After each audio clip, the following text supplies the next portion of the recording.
Team, be stalwart. Hey, it is Heidi Bejo, and I am coming at you today with a little talk about goals for marriage.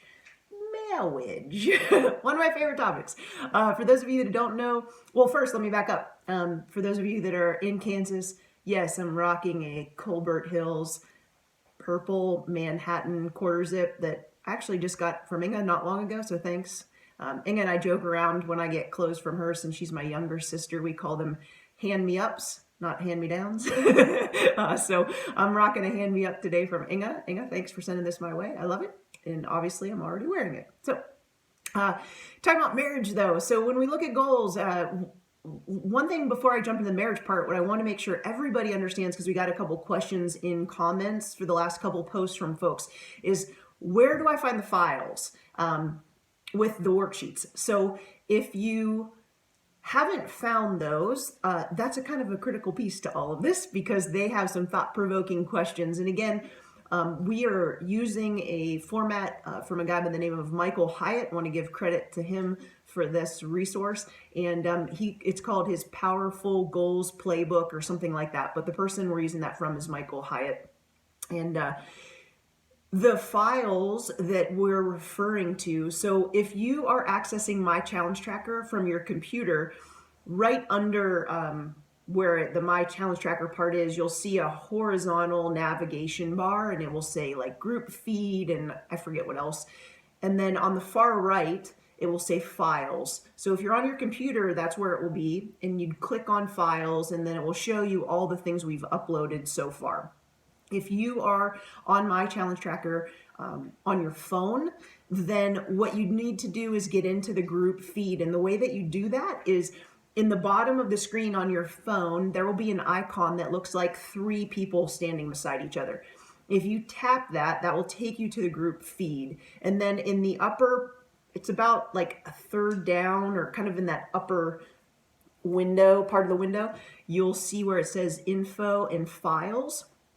So you tap that, and then once that opens, there'll be kind of a menu, and then you tap on files, and then it will take you into the worksheet. So either way, hopefully that helps you figure out where to find the things that we're uploading as resources for you. But definitely get in there if you haven't already, because the worksheets are great. And I want to reiterate something we talked about before, in that these worksheets for all these goals are just meant to be thought-provoking and help you think of maybe some goals that didn't even cross your mind, or maybe you had certain goals in mind and then you read through the questions and you're like, no, actually, this is even more important. I didn't even think about it. So we're not saying every single thing is a goal or every single question should be a goal. So just pick what works for you.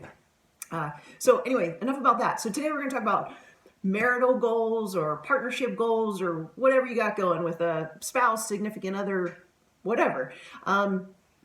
This is something that's really important to me. My husband and I have been together since I was in high school. So yeah, long time. And we work very hard on keeping our marriage fresh and fun. So an example would be, if you go through the worksheet, obviously there's going to be questions there that help you figure out goals. I'm going to just share a couple other things with you real quick. One would be, we do have, and I don't want to give out their name, if they want to talk about this, then I would love it. If they don't though, that's okay too. So I don't want to totally steal their thunder. But one of our folks on our team, she and her husband, actually on Sundays, they have a marriage journal kind of / devotional, I think. I haven't actually seen the booklet, but I do know on Sundays they carve out time to really talk through and kind of journal together, and it makes them have some very dedicated conversation about their relationship and how things are going and whatnot. And it's a newer practice for them, and they're really enjoying it. So that's one idea. And another one is just a daily, before in other videos I've talked about triggers, right?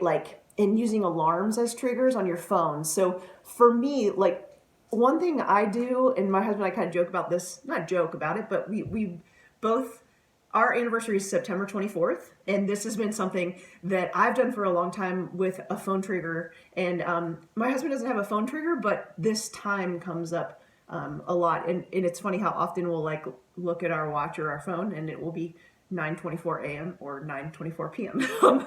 And so we always kind of like say it out loud if we're together and it's that time, or if we're not together, sometimes we'll just text each other at 9:24. So that's just something else that they like keep in mind. And what I did several years, I mean, I've done this, gosh, for years now, just because it helps me kind of twice a day be cognizant of our marriage and just keeping that in the forefront of my mind, is I actually have an alarm on my phone at 9:24 a.m. and at 9:24 p.m. And when the alarm goes off, I labeled the alarm 924. So when the alarm goes off, all I see, it's a count for me. I guess it's not technically an alarm, but it's a calendar reminder, like a standing calendar item that has an alarm attached to it. But it's cool because for me, when it pops up, it just says 924. And then that just reminds me to be grateful and just keep my marriage in the forefront of my mind. And often I will then zing a text to Ron if he's at work or something like that, just to let him know I'm thinking about him. So, and even if I don't,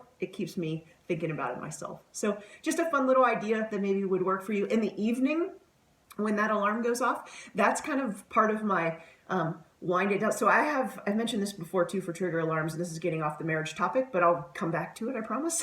But I have an alarm at 8:45 every night that just says wind it down. And that's when I kind of try to stop screens or working and kind of get into my evening routine and literally winding it down so I have a good night's sleep, because literally that wind it down period contributes to the positive effect of my sleep that evening. So that alarm, my wind it down alarm, goes off at 8:45.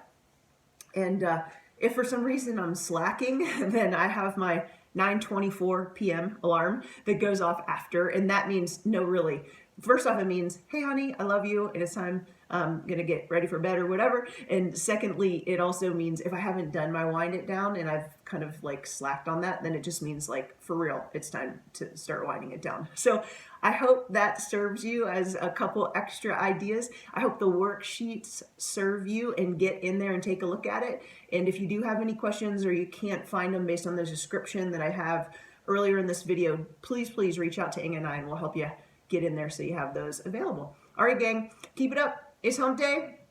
Get after it. Workouts are going good. It's fun to see everybody posting in there. Super inspiring for me too. And keep crushing your goals. Keep planning for this quarter and this year. And we will talk to you again soon. All right, be stalwart, bold, steadfast, and uncompromising.